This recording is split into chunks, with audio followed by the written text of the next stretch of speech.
Fala pessoal, tudo bem? Esse é o segundo vídeo da saga, justamente explicando os principais indicadores de fundos imobiliários. Hoje a gente vai comentar sobre valor patrimonial, ou o famoso VP, e também sobre o PVP, que é muito conhecido no campo ali de mercado de fundos imobiliários. Só lembrando que meu nome é Giovanni, eu sou formado em economia, sou consultor de investimentos. Se você quiser acompanhar meu trabalho, eu sempre deixo as minhas redes sociais aqui abaixo. Inclusive temos um grupo Telegram que a gente conversa por lá, tá bom? Então se você quiser me ajuda, quiser inclusive contratar os meus serviços, só entrar em contato. Beleza, pessoal? Bom, pessoal, como vocês estão vendo a minha tela aqui, tá? O VP, tá? O VP ou valor patrimonial, tá? Desculpe minha letra aí, pessoal.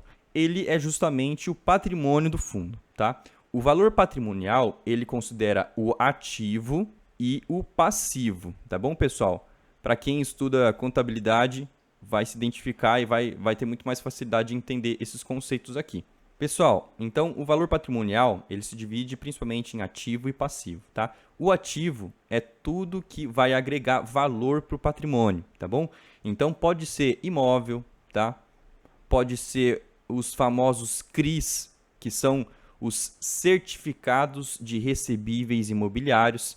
Eles são basicamente dinheiro emprestado, tá bom? Para alguma instituição do ramo imobiliário. Então o fundo ele tem, por exemplo, 100 milhões de reais, ele empresta esses 100 milhões de reais, então fica ali, né, o CRI de 100 milhões de reais e por mês paga-se juros em cima desse empréstimo, tá bom? Então não deixa de ser ativo, tá? Não é passivo porque ele não está pegando dinheiro emprestado, ele está emprestando dinheiro para outra instituição. Além de CRIs e imóveis, a gente também tem, claro, pode ter ações, tá bom, pessoal? Pode ter equities, que é basicamente você investir numa empresa que não necessariamente vai estar na bolsa de valores, né? Ou até mesmo a questão de desenvolvimento de imóveis, né? Então na construção de imóveis e depois a venda desse imóvel para gerar lucro para o fundo. Então tudo que dá valor agregado para o fundo, tá? Os passivos, eles são basicamente tudo que sai, né, do patrimônio do fundo. Então o que é? São as dívidas, principalmente, né? Então, dívidas. E no passivo, pessoal, né? Todo mês entra uma parte que é o seguinte, é o rendimento, tá? O rendimento, ele entra como passivo, porque ele distribui os juros, né, do fundo para os cotistas. Por isso que o valor patrimonial, ele não tende a aumentar de forma muito significativa no curto prazo. Claro que os imóveis, né, os CRIs, as ações, aí sim eles tendem a se valorizar, né, o valor do imóvel em si, mas todos os juros, né, todo juro que é originado dele tende a ser pago por rendimento por conta daquela regrinha que eu comentei no primeiro vídeo de distribuir 95% do rendimento, tá bom? Do lucro no caso, né? Então, quase realmente todo o lucro de um fundo imobiliário ele é distribuído para os cotistas, então por isso que ele não tende a ter um crescimento real em relação às cotas dele, ou seja, os imóveis tendem a se valorizar conforme a inflação, né? Então ele consegue acompanhar a inflação, o valor da cota, e os juros, realmente o rendimento é pago para você de forma mensal, beleza? Então, os CRIs também conseguem se valorizar dependendo do cenário, as ações também conseguem se valorizar, né? Mas no momento da venda de uma ação, por exemplo, existe o ganho de capital, o fundo, ou ele pode distribuir esse ganho de capital e também ele não consegue colocar no bolso, mas no longo prazo, os fundos conseguem trabalhar bem esses ativos, eles conseguem sim ter valorização no patrimônio, ok? Então, o valor patrimonial, pessoal, seria basicamente isso. Então, por que, Giovanni? O que acontece, né? Deixa eu colocar aqui um pouquinho para baixo. O que acontece? Todo mês acontece um fator que é o pagamento de rendimentos. Então, o fundo ele tem, por exemplo, R$ 100 de ativos, tá? E o fundo ele é alavancado.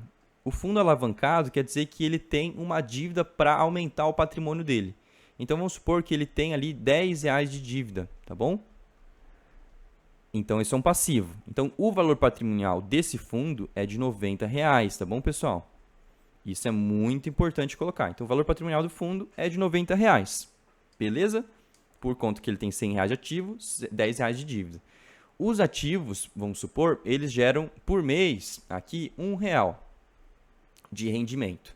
A dívida, ele tem que pagar essa dívida, né, por mês, e ela gera ali 0,10 centavos, né, mais ou menos. Então, na prática, o fundo de rendimento por mês, né, ele vai ter 90 centavos. Aqui eu estou ignorando taxa de administração, taxas oriundas ali das operações, eu estou simplificando os cálculos, tá bom, pessoal? Então, por favor, quem já é da área entende, por favor, entenda que eu estou simplificando esses conceitos.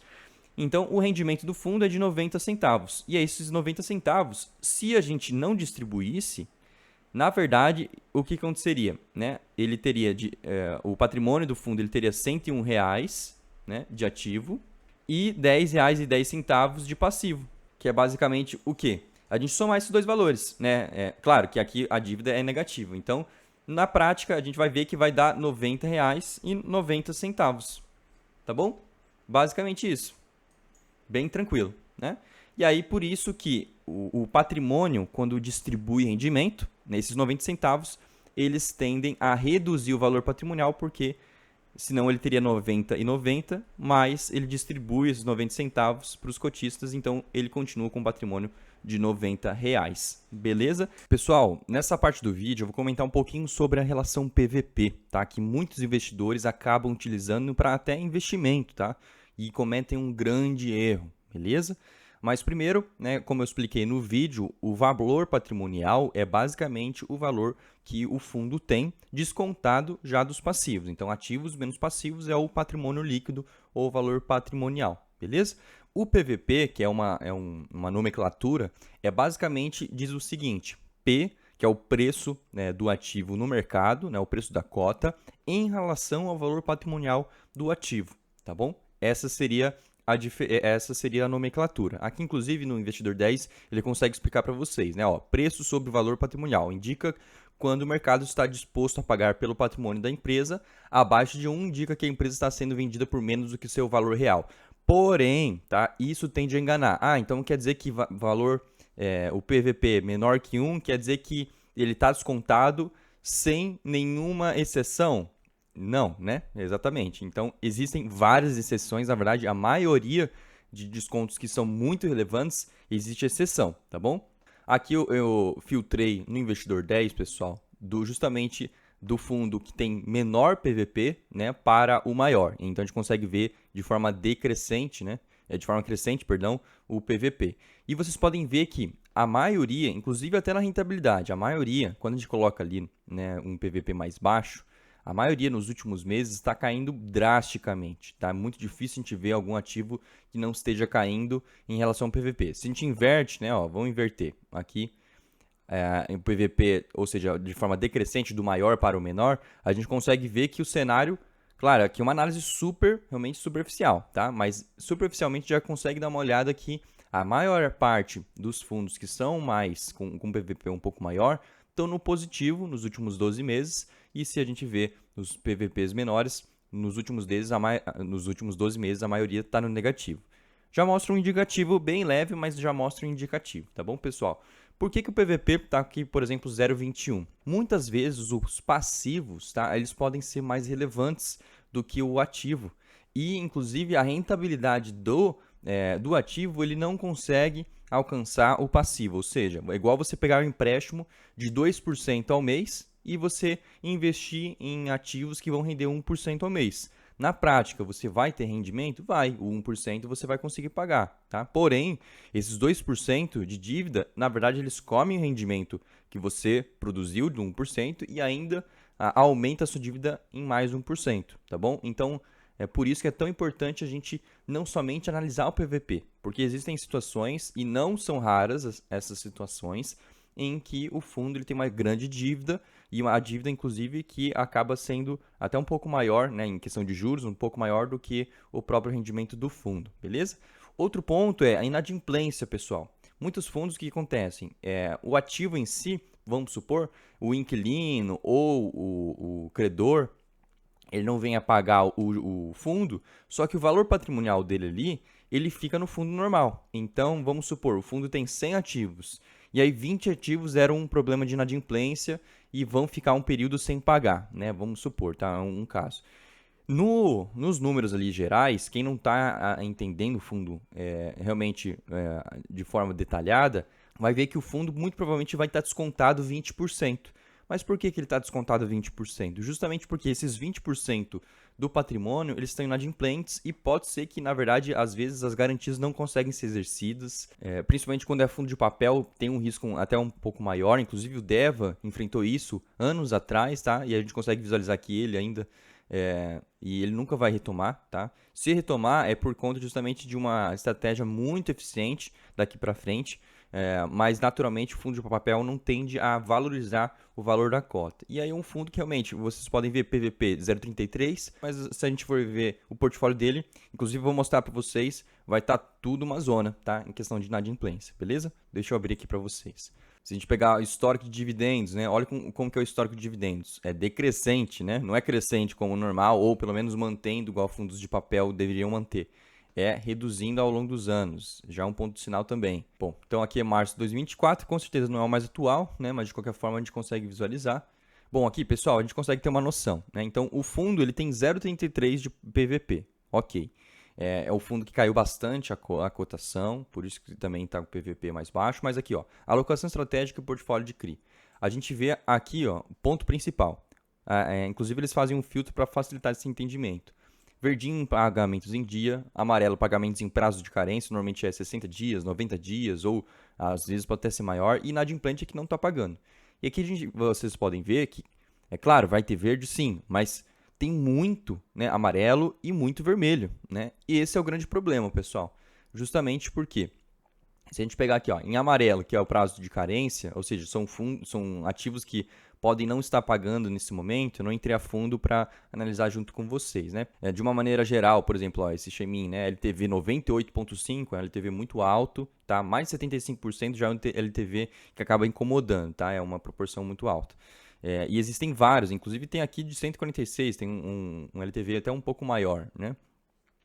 E se a gente for somar o PL do fundo, aqui que está em amarelo ou em vermelho, muitas das vezes vai representar ali 40%, 50% que o fundo tem de patrimônio, tá bom? Então, é por conta disso que o PVP fica tão descontado. Então, se você investe, né, olhando dividendo e olhando PVP, por favor, tome cuidado, porque a maioria dos casos é assim, pessoal.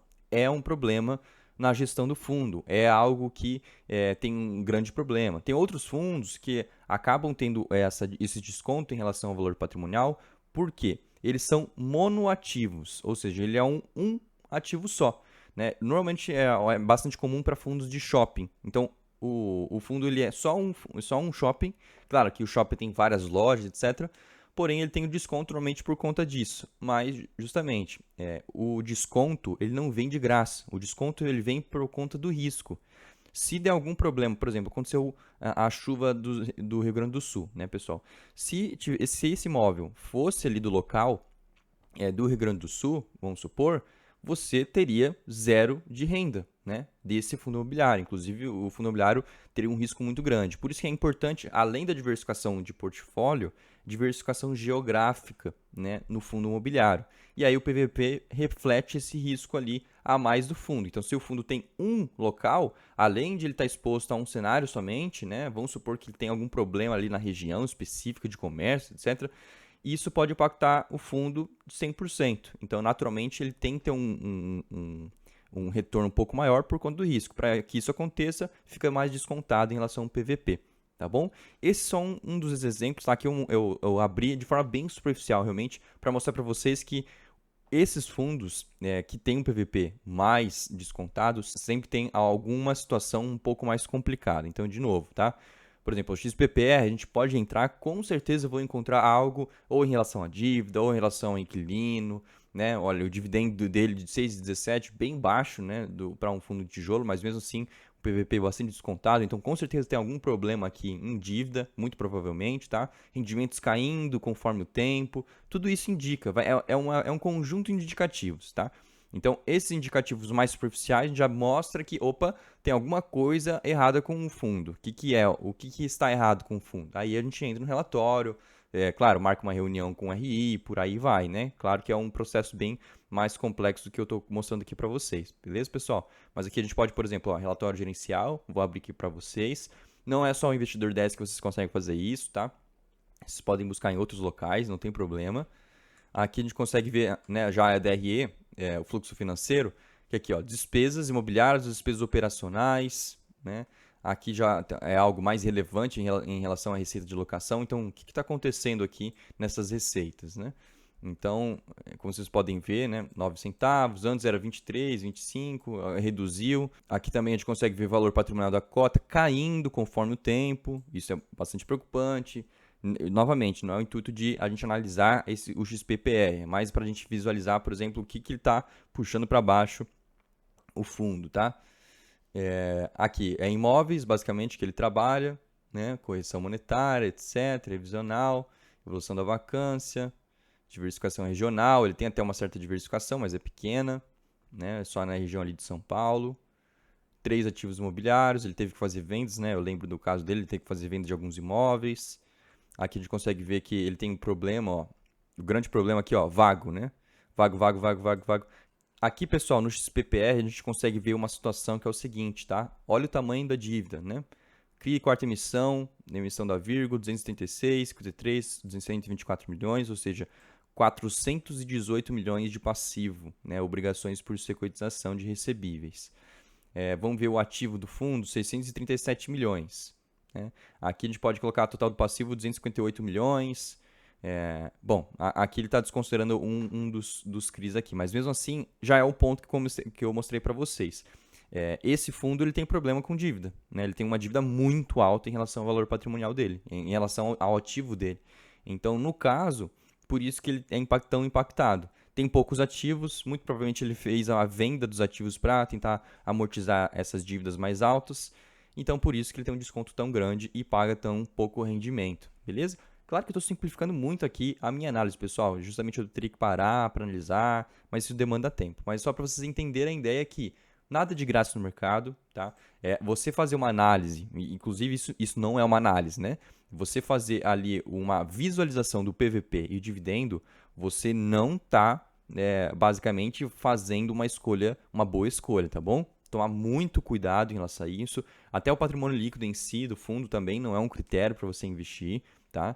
Então, sempre você tem que conhecer o fundo. Então, ou por meio de analistas, ou realmente se você quiser fazer uma análise mais profunda, você vai demandar um tempo significativo, tá, pessoal? Muitas vezes uma semana e meia, para entender realmente o fundo que você está investindo. Porque, querendo ou não, eu posso chegar aqui, PVP 0,90, então está uma relação bacana, dividendo ali de 10%, o dividendo de 13%, ok. Eu posso falar que a divisão de portfólio está ok, está bem equilibrado, mas se eu não conhecer, por exemplo, os ativos em si, os CRIs, né, que o fundo investe, ou os imóveis que o fundo investe, isso não é uma análise, não é uma análise completa, é uma análise realmente superficial, justamente para visualizar alguns números que o fundo está mostrando, mas a análise em si completa ou é por meio de um analista, ou demora ali em torno de 2, 3 semanas, muito provavelmente. Se você não tem experiência no mercado, pode demorar muito mais do que isso, beleza? Então, tomara que vocês tenham gostado desse vídeo. Mais um vídeo aqui para nossa saga de entendendo conceitos e nomenclaturas aqui do mercado financeiro para fundos imobiliários. Deixe o seu gostei, redes sociais aqui embaixo, pessoal, e até o próximo vídeo.